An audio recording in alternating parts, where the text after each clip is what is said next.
Pulls up for three. Boom! Knocks it down. Curry from the corner at three. Puts it in. For overtime. Makes it. Garrett. Right.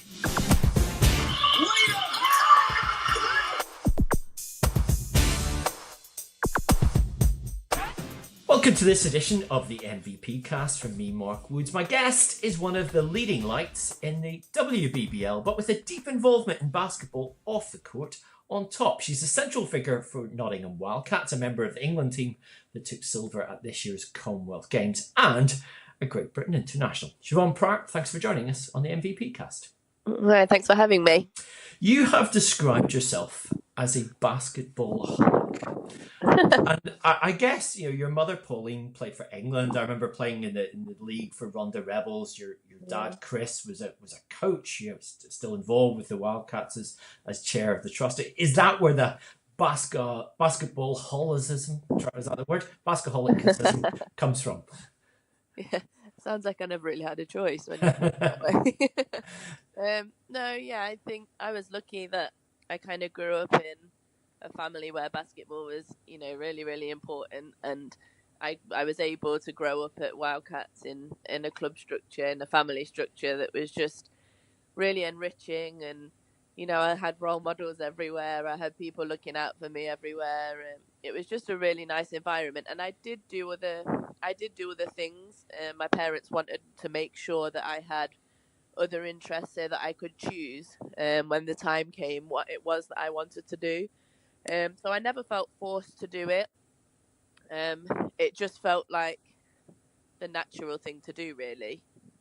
So were weekends as a child sort of spent crawling along the sidelines of basketball courts and, you know, just being taken on buses? I mean, is that the memories of childhood that are kind of always there? Yeah, basically. I remember, like, still to this day, I can remember things like sitting on the bus with all of the senior team, which would now be, I guess, the WBBL team. And, you know, there'd be people like Sam Proctor who is just kind of joking around with me and giving me that little bit of, like, banter that helps you to grow a thick skin. And you'd have... I remember all of it so vividly. There was a lady called Rachel Hayes who was an Irish-born player who played for us. I used to do her hair on the way up to games. I'm sure she loved that. I loved it. I absolutely loved it. I guess when you're little as well and you're coming home from like a road trip, you get to go to bed later and things like that. So, yeah, that's kind of my memories really. Just following mum and dad around and until I started playing really. But as a young one, yeah, that's my memories. Just being involved in basketball. Do you consider yourself in a way fortunate because the culture of this country is such that a lot of kids don't get involved in basketball in that way? They don't necessarily grow up supporting a team or having that kind of deep bond with the game. You were involved with your family, you went to the club, you were in a proper junior system early. I mean, that's so atypical, but I guess those kind of things are what can help you as a player, or do help you as a player. Yeah, for sure. I think I was really, really lucky. I've, you know, being exposed to the game from such a young age. I've never been the most athletic of players. I've always had to use my mind to keep up with everyone. So I think had I not grown up in that environment, had I not understood the game to the level that I understand the game, I'm not sure I would have had nearly the amount of success that I've had. And I also think it just gives me a different perspective as well, I think, on basketball as a whole. Like I've been talking recently to the coaches around the club about how we promote the national teams to our younger players and how the national team should be so important to them. It should be kind of the pinnacle of their career. It's a privilege to play for your national team. It's not a choice. And I think I was always brought up with that view. I remember it at the dinner table. It was, you know how there are some bribes that you get for getting your children to eat their vegetables, or to sit at the table and eat properly without your elbows on the table. And, you know, my dad was a stickler for those things. And I remember him saying things like, "Oh, you know, you can't come away with us on the on the national team. You'll never make the senior women's national team if you don't eat vegetables and if you don't eat properly."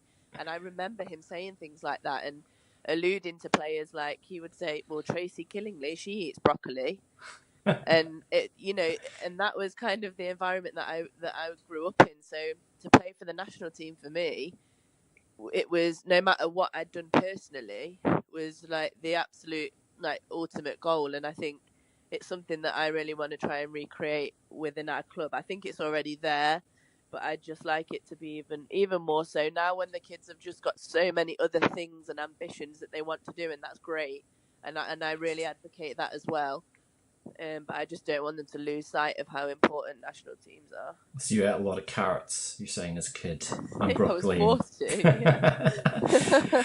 I mean, last summer you were appointed director of basketball operations at the Wildcats, which is an unusual job within British basketball. And I suppose the premise is to manage all those systems and structures and the academy at the club. I mean, tell us exactly, what does the job involve? Yeah, it's funny because I was just in the States, and director of basketball operations in the States, it isn't the same at all. But I think, over the way that we're fashioning the job role, it's kind of really integral to how the club runs. You're right, like how all the pathways merge together between the club, the academy, a lot of like the backroom business meetings, all of that stuff that actually I haven't been part of before, but I'm really, really enjoying. And just kind of like the direction that the club is taking kind of really falls to me. And how much of that do you think is taken from that experience as a young player, as a child, sort of what you enjoyed, what you appreciated, what you learned from?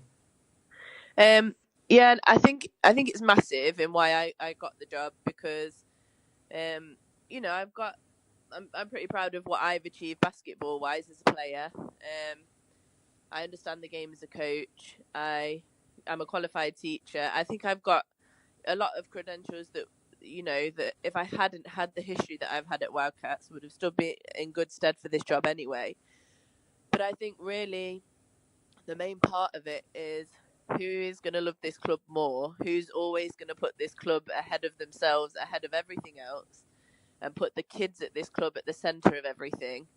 And I just, I don't think there was kind of another choice for that. And I think that is what is always going to drive me, and I'm going to make sure that this is a success, because I just know how much I got out of being at the club as a young child and a young person, and even now, like as a young adult, or not so much a young adult anymore, but just learning daily, all the time, having people around me that are always going to pull me up on things if I need to be pulled up on them, or challenge me on thinking about things differently.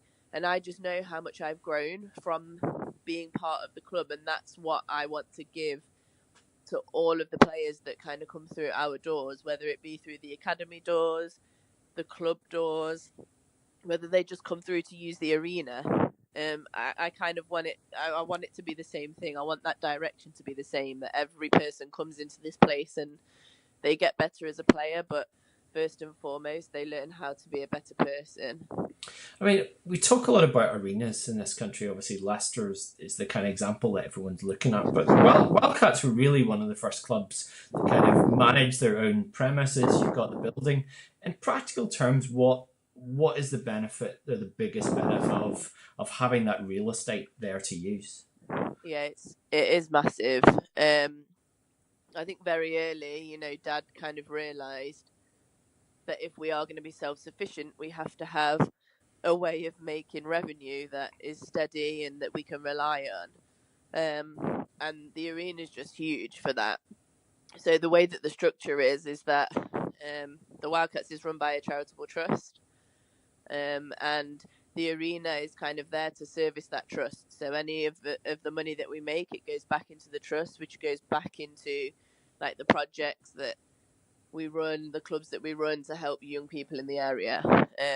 And without the arena, none of that would happen. Without the bookings that we get aside from basketball, I mean, we have all sorts like ultimate frisbee, and you wouldn't believe some of the sports that you'll see just absolutely packing out the arena some weekends. But basketball will always take precedence because it is so linked to the trust. And yeah, I think it's been a massive, point to our success, yeah, but just to our longevity. And I think it will continue to be. I mean, your dad's still very heavily involved in the trust, and obviously with him and your mum. How much, when you kind of have those moments of what should we do or what do we need to do here? I mean, how much do you still kind of lean back on them, and even probably playing basketball as well? Yeah, if you asked him, he'd say not at all, and I'm quite stubborn and I don't listen to him. But no, it's interesting. It's been an interesting dynamic, especially the last year, like with me starting this new role. But Dad is very, very good at managing situations, at managing people. He can kind of get to the end goal without you realizing that he's got to the end goal. I can sometimes be more like a bull in a china shop. So I think he really, he helps me a lot in that way. Dad also used to work in local government, so when it comes to things like applying for grants, just those formal processes, I've learned a lot from. I wouldn't be able to do the job without kind of the guidance that he gives me, and also the other members of the trust give me in those areas, because they're new things that I'm learning. But it's nice to have kind of the decisions in our hands. But what's also nice is I feel recently with the addition of Kenrick, he really cares about the club as a whole, and it's one of the reasons that we hired him. He cares about the direction of the club, he cares about the young players in the club, and he does everything and anything like beyond his job description to kind of help us with that. And what that does is it gives us, because we have to be wary that we're both priors and that we maybe have thought about things the same way, although very open-minded, I feel that we are, and we will listen to a lot of different ideas. We have a lot of different ideas. It's always good to have a fresh voice, to have like outside eyes, outside ears come in, see the situation for what it is, and be able to kind of help in that way. So I think that's been absolutely massive for us this year. I mean, before you took this job, you were a primary school teacher. So yeah. I wonder kind of how much has that been, because people talk about obviously the stresses of that, but the satisfaction you get from it. Was it a wrench at all to give up that career to go to kind of throw yourself fully into basketball? Yeah, it was.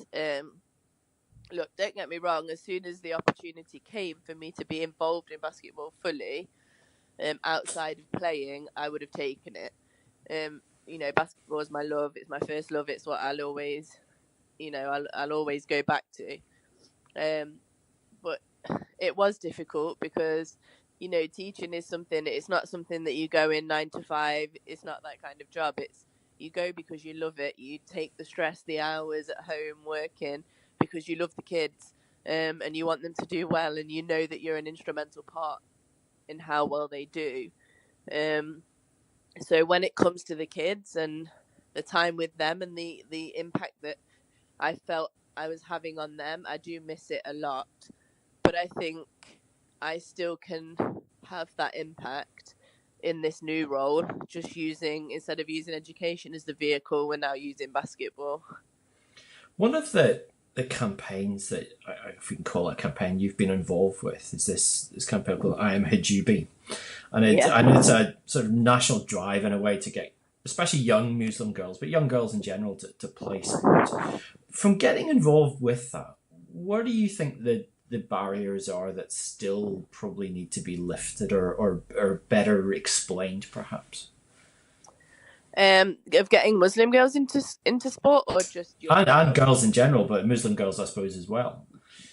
Yeah, I think. Look, no matter when you're what type of girl you're talking about, whether you're talking about Christian, Muslim, atheist.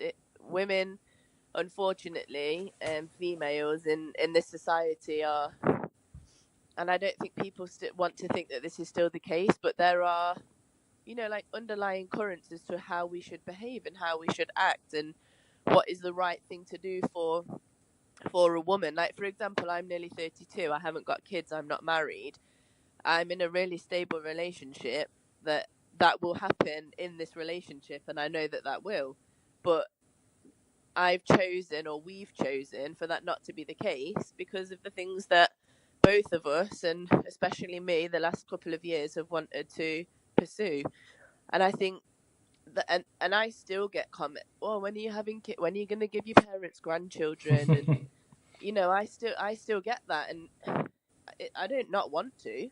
I have things that I want to do, and I think it's really important that young girls feel that they can have ambitions that don't sit on making sure other people are okay, and that don't sit on taking care of other people. I think you can have your own ambitions and have your own successes, and you should have your own ambitions and your own successes, and all of that stuff can come later.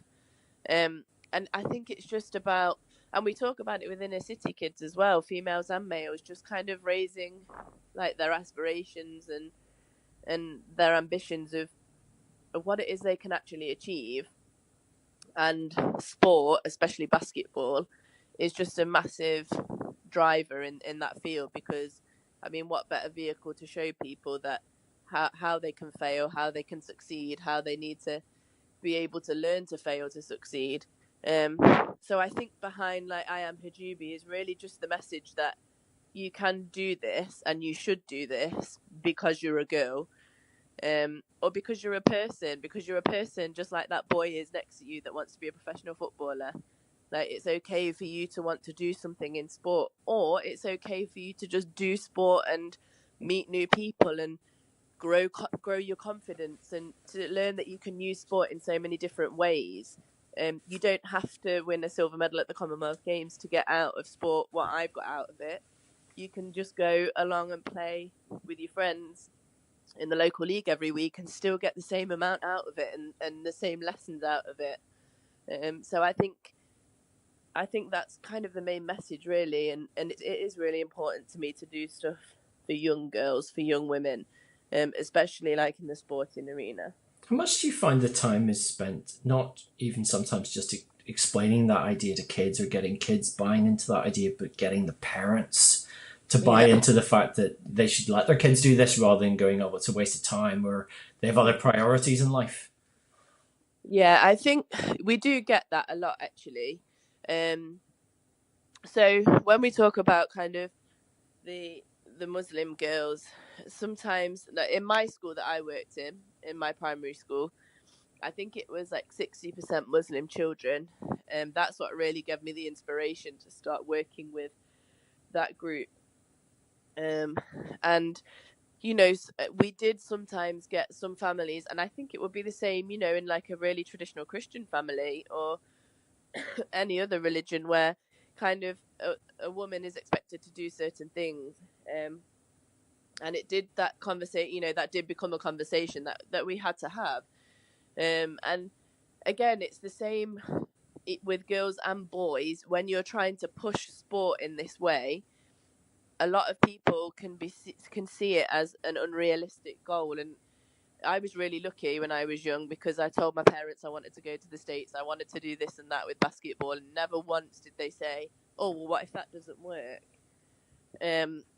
But I recognise that that's not the same for a lot of kids, and we do have a lot of both male and female players who you can see are kind of a little torn between that, well, this isn't a realistic thing that I can do, and my parents want me to come home and do this, and I can't stay at training. And we do have to have those conversations with parents and I think the main thing that we say to them is that it's okay for them to have a goal and to not reach that goal, because it's not about you reaching the goal, it's about what you learn on that journey and the amount of commitment and dedication and all those things that you can learn from just having a plan to strive for a goal. is I think in sport you can teach it better than you can teach it in the classroom. And I think once we explain it that way, that basketball is kind of the vehicle for teaching the life skills that their young person needs, I think they're a lot more like warming to the idea, because that is really what we're doing.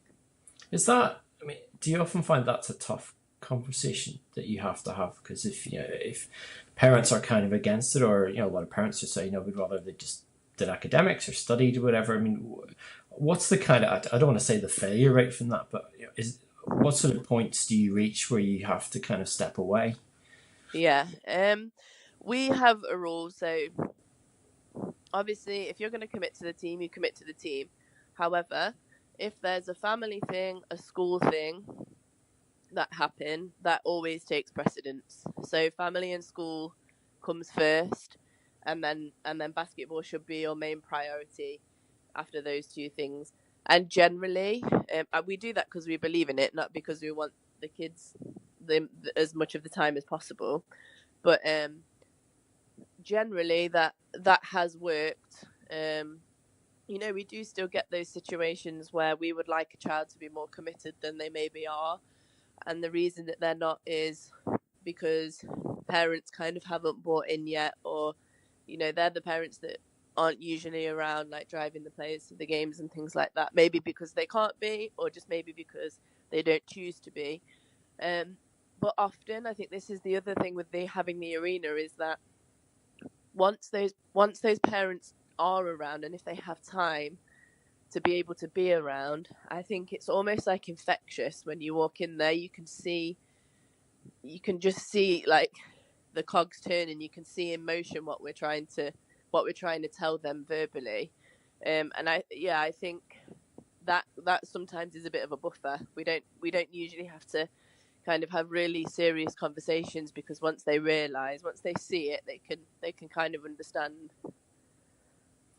Your own career. You went to the States, as you mentioned, to Loyola Marymount. The educational value, of course, people talk about, you get the degree, etc.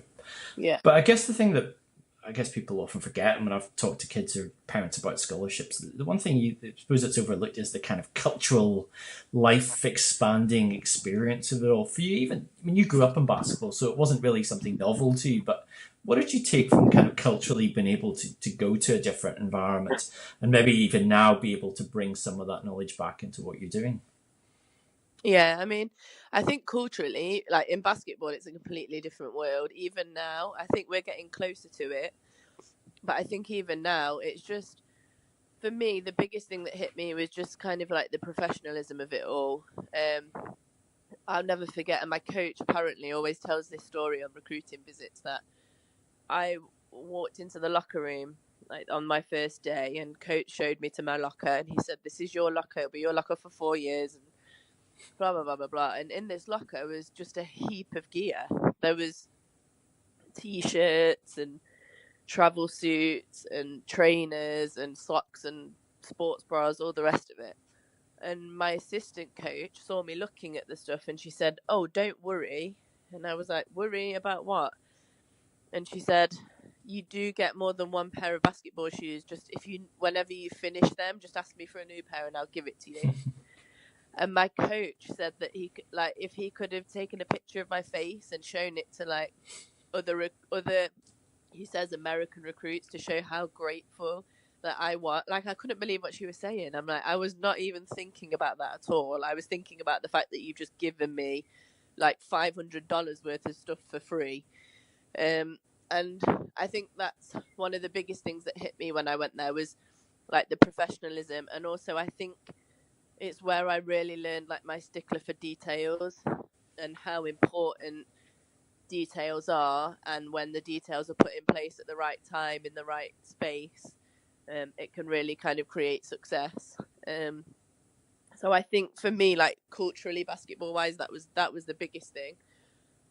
But then, the city that I lived in was a really multicultural city. I lived in Baltimore. I'd lived in Nottingham, so Nottingham is pretty multicultural anyway, but I had been living with my family.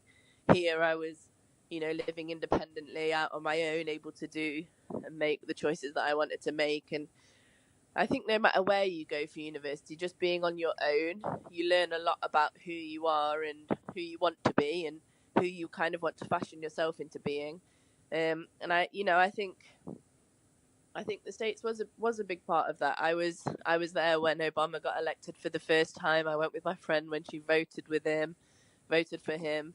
There was some really pivotal moments where I was like, I'm here. Like at this time, I'm here seeing this, and these are kind of like the moments that people will talk about in history. And it was amazing. There were so many kind of situations like that that I think have kind of driven who I am now. I was at a liberal arts college, so I had to take classes in everything before I chose my major. I had to do philosophy, I had to do a psychology, a social science. I had to do everything before I chose my major, and that was another thing. We got a really well-rounded education. I didn't go there and just study one thing for 4 years, and that's another massive reason why kind of I am the way that I am, and I'm interested in a lot of different things. And the other thing I'd say is that sorry, I'm a little sick, I'm getting out of breath. The other thing that I would say is that there's a big emphasis on community hours at my school especially, but I know that that's the same in a lot of athletic programs across the country in the States. There's kind of an expectation that you give back to the community around you, that you do certain hours of community service throughout the year. And that's been a massive kind of a massive reason why I think I find those things so important now. And even, to this day, I make sure that every year I do something, even if it's just for 2 hours, that I get involved with something that helps my community, like that helps Nottingham. And I make sure that, my team will do that at Christmas time. So yeah, I think I learned a lot of lessons just from being away and being in the environment that I was in. I mean, when you mentioned Baltimore, we always think of the Wire. You would have been there when the Wire was on, right? Yeah. Well, if it was anything like, did anything like your experience of the Wire? Were you dodging your gangs and the FBI agents or whatever in downtown Baltimore? No, it's like any place. If you know where not to go, you're fine. Baltimore is like a hidden gem. I don't think it's given half the credit it deserves. It's got the Orioles, it's got the Ravens. The only thing it doesn't have is a basketball team. It's got an inner harbor. It's an absolutely beautiful place. I think recently, just with the riots and obviously the Wire as well, sometimes it gets a bad reputation. But it's the same as any city. If you know where not to go, you're fine. And I honestly never really saw anything that scared me or made me feel uneasy. I just loved my 4 years there, and I would send any one of my young players there tomorrow. Or the future children that everyone expects you to have. Yeah, exactly. I mean, you played your first professional season over in Greece for Apollon, and I mean, tell me about that year, because I know it was a tough year in terms of how the business of that club panned out. Yeah, it was. So I remember my agent coming to me with the contract. I remember first my agent coming to me, and I'm like, what? I really didn't expect it coming out of college, but he had some really good people on his books, and that's one of the reasons that I trusted him in the beginning. Then I called Jennifer Dorivjanic. She was our point guard that had signed that year for Apollon as well. She had been there the previous year, so I called her. She was a WNBA player. Like, she'd played at a really high standard, and I called her and asked her about the club, and she said that the year before it had been like perfect. She'd been treated like really well. She was a little worried about playing in Greece because it was the first time she played in Greece, only because she'd heard things about people not getting paid. And I said, well, yeah, that's the only worry that I had. So she assured me kind of that everything was fine the previous year. And you know, like, I think it's important to remember that when I graduated and went into the working world, as it were, economic climates weren't great, were they, all across Europe. But when I got to Greece, things were a little different, and it was really through no fault of the club, or my coach or the organisation. It was just one person had made a bad choice, and that had kind of resulted in the fact that there wasn't a lot of money left. The football team had been relegated from the first division to the fourth, I think it was, because of this choice that was made. And we really weren't privy to any of that until like a month in. So we got paid the first month, and then it just kind of all started going downhill from there. And it was difficult for me. The Americans stayed there until Christmas, and I just left and came home to play for Wildcats, and Wildcats paid me to play for that time that I stayed in England. Yeah, it was tough because it wasn't kind of what I'd envisioned it. That's all I'd ever wanted to do since a kid, was play professionally. But the place was lovely. The people were lovely. You know, my coach, my teammates, it was just like the economic situation just wasn't right. And I know that happens to a lot of people and a lot of players when they go out and play professionally, and it is one of the risks. But yeah, that's kind of what happened to me. I mean, you had other offers to go overseas, and I know you said that, I guess that experience left you scarred enough to put you off some of those. But is there ever any kind of sense of slight regret that you didn't go back and test yourself in a sort of bigger, more glamorous league outside the WBBL?